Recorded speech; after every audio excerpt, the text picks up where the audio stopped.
as our event is already published, let's start managing it. So the first board we'll review is the list of our participants. Already on the board here, you see we have already 4 participants approved, and we have numbers of tickets we already sold. So extra entry, as remember, there's a hard one, physical one, and one online, so free for all. So let's check the participant list. So here are all our participants already registered to our event. We can view them accordingly as we wanted. We can filter them based on the name, UID. As you see, the UID, this is a crucial one. Each participant get own UID here. It's generated based on the name and other stuff, but it's not important here. But each username is participant have a unique ID. And if you contact with the participant or participant contact with you, you can always ask about the UID, because the UID they should receive on their email and as registration notice and so on. So this UID is already known for the or the participant or for the organizer as well. But of course, you can fill them by the status, also by the ticket type they bought it. So you can just filter out them quite easily, and later on apply. Of course, the date of the joining. So let's see, applied here, and of course, like the people who love to work with the Excel sheets, they can export to the CSV file or Excel, and depends on that, our system will generate a file for you, and then you can work on this file later on.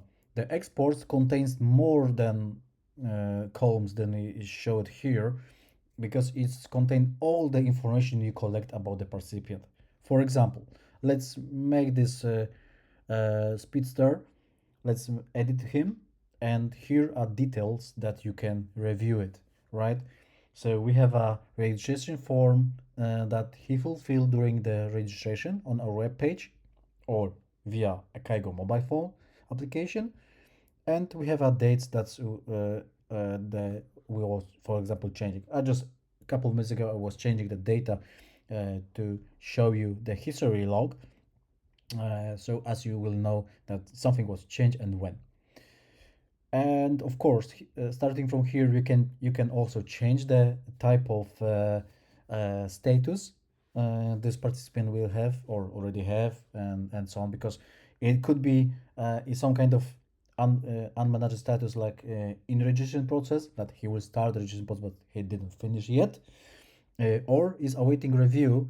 This status is after the participant will change their data in the registration form and is awaiting for your as organization approval for that change. You can of course reject that changes, and the form will back to the original form and it was it indeed, basically.